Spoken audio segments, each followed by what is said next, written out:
Muhammad itu beragama Kristen, ini dalilnya. Selama ini kita memahami bahwa agama Islam adalah agama yang didirikan oleh Muhammad dengan Ka'bah sebagai kiblat agamanya dan Tuhan negeri Mekah pemilik Ka'bah sebagai Tuhannya. Yang mana Tuhan negeri Mekah pemilik Ka'bah adalah pribadi yang berbeda dengan Tuhan yang dimuliakan oleh orang Israel dan Kristen. Tetapi, dari Tuhan yang berbeda, mengapa di dalam Al-Quran ada membahas tentang Taurat dan Injil dan para nabi dari umat Israel? Dan mengapa ada banyak ayat Al-Quran dalam teks aslinya mengakui bahwa Isa Al-Masih memiliki sifat ilahi, tetapi kemudian dalam terjemahannya sengaja dibelokkan dengan menyisipkan kata-kata untuk mengubah artinya?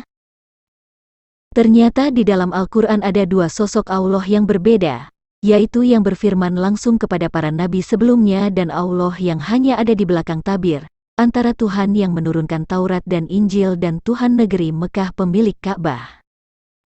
Tidak logis di dalam kitab yang sama ada Tuhan yang berbeda yang membicarakan hal-hal yang sama, dan tidak mungkin juga pada kitab yang sama, Tuhan yang sama akan mengajarkan hal yang berbeda. Jika di kitab yang sama ada Tuhan yang berbeda dan ajaran yang berbeda, tentu karena kitab itu hasil karangan manusia yang berbeda dan berbeda tujuan. Selain itu, pribadi kami yang bersabda di dalam Al-Quran ternyata bukan Allah, sebab pertama, sosok kami mengatakan Allah dengan kata ganti dia dan nya. Kedua, sosok kami berkata, selain Allah. Ketiga, sosok kami berkata, demi Allah. Keempat, sosok kami berkata, dengan izin Allah. Kelima, sosok kami berkata, Allah yang menjadi saksi. Keenam, sosok kami menyebut Tuhan Bani Israel dengan Tuhan mereka. Dan lain-lain. Apakah Muhammad beragama Islam? Untuk itu, kita harus mengenal dulu tentang ajaran agama Islam dan membandingkannya dengan pernyataan ayat-ayat Al-Quran yang diklaim turun di masa Muhammad. Tentang dasar agama Islam. Dasar agama Islam adalah syahadat, pengakuan bahwasanya tidak ada Tuhan selain Allah dan Muhammad adalah Rasul Allah. Salat, 5 kali sehari. Zakat, mengeluarkan sejumlah harta setelah mencapai nisyab. Syiyam atau syaum, puasa pada bulan Ramadan. Hajj, menunaikan ibadah haji ke Makkah. Rukun Islam ini sebenarnya disusun oleh generasi berikutnya yang didasarkan kepada kitab hadis yang ditulis oleh para ulama Islam beberapa abad setelah Muhammad meninggal. Rukun Islam ini didasarkan kepada iman kepercayaan Bani Quraisy, yang mana Ka'bah sebagai tempat ibadah pemujaan kepada Tuhannya, yaitu Dewa Hubal dan dewa-dewi lainnya. Hal ini dapat terlihat dari rukun iman yang pertama dan yang kelima. Rukun yang pertama, syahadat, pengakuan bahwasanya tidak ada Tuhan selain Allah dan Muhammad adalah Rasul Allah. Tentang Allah yang diimani oleh umat Islam sekarang, berbeda dengan Allah yang diimani oleh Muhammad di masa dia berdakwah, oleh umat Islam disebut di masa kenabiannya. Kalau Muhammad mengajarkan bahwa Allah itu adalah Allah Tuhan yang dipercaya oleh Bani Israel yang menurunkan Taurat dan Injil, Allah yang berfirman secara langsung kepada para nabi, dan tentu surganya bukan yang menawarkan kepuasan seks bersama bidadari. Sedangkan Allah yang dimuliakan dalam agama Islam adalah Allah yang dimuliakan Bani Quraisy di Ka'bah sejak zaman jahiliyah, Allah yang tidak berfirman dan hanya ada di belakang tabir, pribadi yang menawarkan sorga dengan kepuasan seks bersama bidadari. Di Quran Surah Al-Ankabut ayat 46 dikatakan bahwa Muhammad dan pengikutnya telah beriman kepada kitab Taurat dan Injil dan kepada Tuhan yang sama. Mengapa Tuhan agama Islam sekarang ini berbeda? Tentang kenabian berdasarkan Al-Quran. Berdasarkan Quran Surah Al-Jatsiyah ayat 16, Quran Surah Al-Ankabut ayat 27, Quran Surah Al-An'am ayat 89 bahwa kekuasaan dan kenabian telah diberikan kepada Bani Israel. Berdasarkan Quran Surah An-Nisa ayat 79, Muhammad hanyalah utusan kami dan Allah hanya sebagai saksi. Kalau yang mengutus Muhammad adalah Jibril dan Allah hanya sebagai saksi, sedangkan kekuasaan dan kenabian telah diberikan kepada Bani Israel, bagaimana logikanya Muhammad disebut Rasul Allah? Rukun yang kedua. Salat 5 kali sehari. Salat dengan jumlah 5 kali dalam sehari tidak ada terkandung di dalam Al-Quran. 5 waktu ini adalah berdasarkan para ulama Islam. Berdasarkan Quran Surah Ali Imran ayat 41, Quran Surah Al-An'am ayat 52, Quran Surah Al-A'raf ayat 205, Quran Surah An-Nur ayat 58, dan lain-lain. Salat hanya dilakukan pada waktu pagi dan petang. Selain salat di waktu pagi dan petang, ada satu lagi salat yang dilakukan di tengah malam, yaitu salat tahajud, Quran Surah Al-Isra ayat 79. Rukun yang kelima. Haji, menunaikan ibadah haji ke Makkah. Naik haji ke Mekah adalah ajaran agama Islam pada generasi setelah beberapa abad setelah Muhammad, yang didasarkan kepada kitab hadis yang diklaim sebagai ajaran Muhammad. Muhammad saja hijrah dari Mekah ke Madinah dan dia tinggal di Madinah hingga akhir hidupnya dan membangun masjid yang berkiblat ke Yerusalem. Muhammad ke Mekah hanya pada saat peristiwa Fatu Mekah dan menghancurkan berhala di Ka'bah, dan dia tidak pernah kembali ke Mekah untuk tinggal dan membangun Ka'bah kembali sebagai tempat memuliakan Tuhan negeri Mekah. Bagaimana logikanya Muhammad mengajarkan haji ke Ka'bah sedangkan dia saja yang berasal dari Mekah tidak kembali dan dia tetap tinggal di Madinah? Mengitari Ka'bah yang di dalamnya ada batu hitam tidak terdapat di dalam Al-Quran, dan sa'i antara Safa dan Marwah adalah tradisi pagan yang dilakukan oleh orang-orang Arab di zaman jahiliyah. Ada beberapa hal yang menunjukkan bahwa Muhammad tidak memuliakan Tuhan di Ka'bah, antara lain. Muhammad meninggalkan Mekah dan hijrah ke Madinah dan tinggal tetap di Madinah hingga ia meninggal. Ia mendirikan masjid yang berkiblat ke Yerusalem, bukan ke arah Ka'bah, Mekah. Muhammad telah beriman kepada Tuhan yang menurunkan Taurat dan Injil, Tuhan para nabi dari Bani Israel, bukan Tuhan negeri Mekah pemilik Ka'bah. Sumber ajaran agama Islam yang sekarang adalah Al-Quran, hadis, ijma dan qiyas. Masih ada lagi fatwa ulama, fikih dan lain-lain, dan tentu ajaran ini tidak ada di masa Muhammad selain kitab Taurat dan Injil. Al-Quran.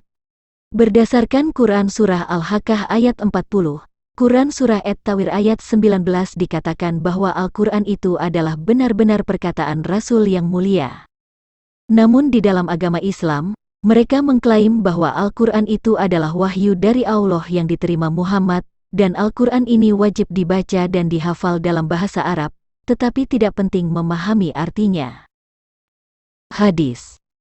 Hadis adalah segala yang disandarkan kepada Nabi Muhammad SAW. Hadis menjadi sumber hukum kedua setelah Al-Quran. Hadis ini muncul setelah abad kedua Hijriyah hingga abad kelima Hijriyah, yang hanya didasarkan kepada pendapat orang yang disebut perawi. Ijma, qiyas, fatwa ulama, fikih dan lain-lain adalah ajaran para ulama yang sama sekali tidak diatur di dalam Al-Quran dan hadis. Hadis, ijma, qiyas, fatwa ulama, fikih dan lain-lain adalah ajaran para ulama yang dijadikan sebagai dasar hukum agama Islam setelah masa Muhammad, tetapi mengabaikan petunjuk Taurat dan Injil. Bagaimana logikanya Muhammad disebut beragama Islam? Sedangkan ajaran Muhammad adalah beriman kepada apa yang diturunkan Allah atau kitab-kitab Allah yaitu Taurat dan Injil. Dan di Quran Surah Al-A'raf ayat 3 sangat jelas dikatakan, ikutilah apa yang diturunkan kepadamu dari Tuhanmu, dan janganlah kamu ikuti selain Dia sebagai pemimpin, sedikit sekali kamu mengambil pelajaran. Dan Al-Quran berkata, mereka itulah, yaitu para nabi sebelumnya, yang telah diberi petunjuk oleh Allah, maka ikutilah petunjuk mereka. Katakanlah Muhammad, aku tidak meminta imbalan kepadamu dalam menyampaikan Al-Quran. Al-Quran itu tidak lain hanyalah peringatan untuk segala umat seluruh alam. Quran Surah Al-An'am ayat 90. Jadi jelas bahwa yang diperintahkan oleh Al-Quran adalah beriman kepada apa yang diturunkan oleh Allah yaitu Taurat dan Injil dan mengikuti petunjuk dari para nabi dari Bani Israel. Selain itu, Muhammad mengajarkan untuk menghargai para ahli kitab sebab Muhammad beriman dan memuliakan Tuhan mereka. Apakah agama Islam beriman kepada Taurat dan Injil dan memuliakan Tuhan yang dimuliakan Yahudi dan Kristen, seperti yang diajarkan Muhammad? Jelas tidak. Tentang Tuhan agama Islam. Tuhan yang dimuliakan di dalam agama Islam setelah beberapa generasi dari Muhammad adalah Tuhan negeri Mekah yang dimuliakan di Ka'bah, pribadi yang dimuliakan oleh bangsa Arab di zaman jahiliyah. Al-Quran berkata, "Aku, Muhammad, hanya diperintahkan menyembah Tuhan negeri ini, Mekah, yang Dia telah menjadikan suci padanya dan segala sesuatu adalah miliknya, dan aku diperintahkan agar aku termasuk orang Muslim." Quran Surah An-Naml ayat 91. Maka hendaklah mereka menyembah Tuhan pemilik rumah ini, Ka'bah. Quran Surah Quraisy ayat 3. Quran Surah Al-Fil ayat 1-5 adalah suatu bukti bahwa Allah SWT yang dimaksud adalah ilah pagan bangsa Arab, sebab ayat ini mengatakan bahwa Allah SWT melindungi Ka'bah dari pasukan bergajah dari Yaman yang dipimpin oleh Abrahah di tahun 570 Masehi. Sedangkan pada masa itu Ka'bah adalah tempat memuja Hubal dan dewa-dewi lainnya. Orang-orang Mekah di zaman jahiliyah adalah orang-orang yang memuliakan dewa Hubal sebagai Allah, dan Al-Lata, Al-Uzza dan Al-Manat sebagai anak-anak Allah. Sehingga ketika orang-orang Mekah berkata bahwa yang menciptakan mereka adalah Allah sebagaimana tertulis dalam Al-Quran Quran Surah Az-Zukhruf ayat 87, Quran Surah Luqman ayat 25 dan Quran Surah Az-Zumar ayat 38, tidak sama dengan Allah Bani Israel, sebab Allah yang mereka maksud adalah Dewa Hubal, karena pribadi inilah yang mereka muliakan di Ka'bah sejak dahulu. Quran Surah Az-Zukhruf ayat 87. Dan jika engkau bertanya kepada mereka, siapakah yang menciptakan mereka?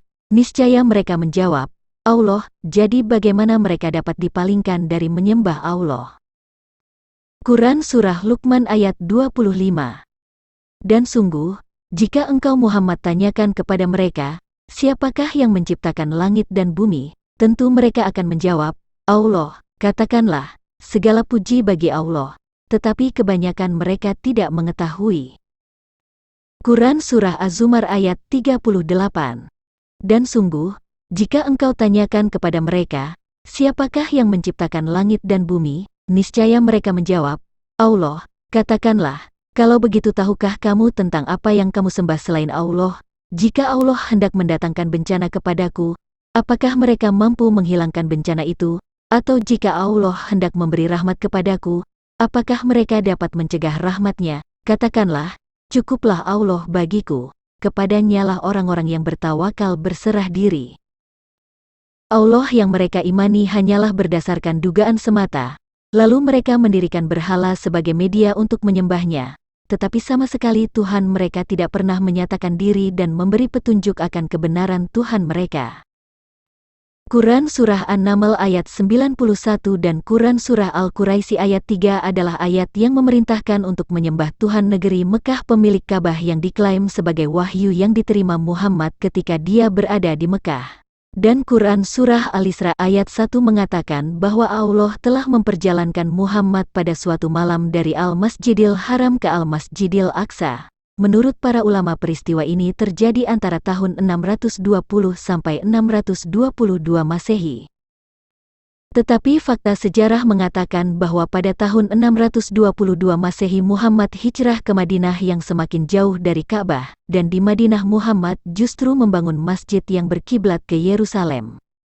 Hal ini sangat tidak sinkron dengan pernyataan Quran Surah An-Naml ayat 91, Quran Surah Al-Quraisy ayat 3, dan Quran Surah Al-Isra ayat 1. Perlu Anda ketahui bahwa Muhammad mengajarkan Taurat dan Injil yang berasal dari Tuhan para nabi dari Bani Israel. Muhammad minggat dari Mekah di mana Ka'bah berada. Ia pindah ke Madinah dan mendirikan Masjid Kiblatin yang berkiblat ke Yerusalem, bukan ke Ka'bah. Tahun 630 Masehi, Muhammad dan pengikutnya justru menghancurkan berhala-berhala di Ka'bah dan Muhammad tidak kembali ke Mekah untuk membangunnya.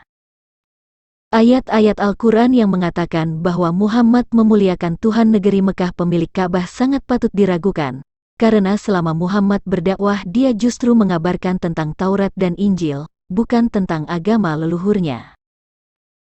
Dan Al-Quran sendiri mengatakan bahwa Muhammad menolak menyembah apa yang disembah oleh kaum Quraisy, Tuhan leluhurnya. Di Quran Surah Al-Mu'min ayat 66 dikatakan, "Katakanlah Muhammad, sungguh, aku dilarang menyembah sembahan yang kamu sembah selain Allah, setelah datang kepadaku keterangan-keterangan dari Tuhanku, dan aku diperintahkan agar berserah diri kepada Tuhan seluruh alam." Maksud dari keterangan-keterangan dari Tuhanku adalah petunjuk yang ada di dalam Taurat dan Injil. Di Quran Surah Al-An'am ayat 56 dikatakan, "Katakanlah Muhammad, aku dilarang menyembah Tuhan-Tuhan yang kamu sembah selain Allah. Katakanlah, aku tidak akan mengikuti keinginanmu. Jika berbuat demikian, sungguh tersesatlah aku, dan aku tidak termasuk orang yang mendapat petunjuk." Dan Quran Surah An-Najm ayat 23 juga mengatakan, "Itu, Al-Lata, Al-Uzza, dan Al-Manat, tidak lain hanyalah nama-nama yang kamu dan nenek moyangmu mengada-adakannya. Allah tidak menurunkan suatu keterangan apapun untuk menyembahnya. Mereka hanya mengikuti dugaan, dan apa yang diingini oleh keinginannya, padahal sungguh, telah datang petunjuk dari Tuhan mereka." Tuhan mereka yang dimaksud adalah Allah yang menurunkan Taurat dan Injil, Tuhan Bani Israel. Sehingga tidak betul jika Muhammad berdakwah untuk memuliakan Tuhan negeri Mekah pemilik Ka'bah. Perubahan kiblat agama Islam dari Yerusalem ke Ka'bah didasarkan kepada Quran Surah Al-Baqarah ayat 144 dan 149 yang berkata, Quran Surah Al-Baqarah ayat 144 mengatakan, "Kami melihat wajahmu Muhammad sering menengadah ke langit, maka akan kami palingkan engkau ke kiblat yang engkau senangi, maka hadapkanlah wajahmu ke arah Masjidil Haram, dan di mana saja engkau berada, hadapkanlah wajahmu ke arah itu, dan sesungguhnya orang-orang yang diberi kitab tahu, bahwa pemindahan kiblat itu adalah kebenaran dari Tuhan mereka, dan Allah tidak lengah terhadap apa yang mereka kerjakan." Siapa sosok kami yang memalingkan kiblat agama Islam ke Masjidil Haram, tetapi ia sendiri berkata, bahwa pemindahan kiblat itu adalah kebenaran dari Tuhan mereka? Tidak masuk akal ayat ini berasal dari Allah sedangkan ia sendiri mengatakan kebenaran dari Tuhan mereka. Quran Surah Al-Baqarah ayat 149 mengatakan, "Dan dari manapun engkau Muhammad keluar, hadapkanlah wajahmu ke arah Masjidil Haram, sesungguhnya itu benar-benar ketentuan dari Tuhanmu. Allah tidak lengah terhadap apa yang kamu kerjakan." Seperti sudah dijelaskan di awal bahwa Tuhan yang diajarkan Muhammad adalah Tuhan Bani Israel, bukan Tuhan-Tuhan yang dimuliakan Bani Quraisy di Ka'bah. Oleh karena itu ayat ini adalah ayat siluman. Ayat-ayat Al-Quran yang memerintahkan menyembah Tuhan negeri Mekah pemilik Ka'bah, melakukan sa'i antara Safa dan Marwah, memalingkan kiblat ke arah Ka'bah adalah ajaran untuk memuliakan togut mereka. Ayat Al-Quran yang memerintahkan mengubah kiblat ke Ka'bah sangat jelas bukan dari Allah, tetapi dari seseorang yang memiliki kepentingan dalam perubahan ini. Tuhannya sudah berbeda, ajarannya tentu berbeda. Al-Quran yang sebelumnya membenarkan kitab-kitab sebelumnya dan mengajarkan supaya mengikuti petunjuk para nabi sebelumnya telah berubah, karena ajaran agama Islam didasarkan kepada hadis, qiyas, ijma ulama, dan fatwa ulama. Jadi jelas bahwa Muhammad bukan beragama Islam seperti yang ada sekarang ini.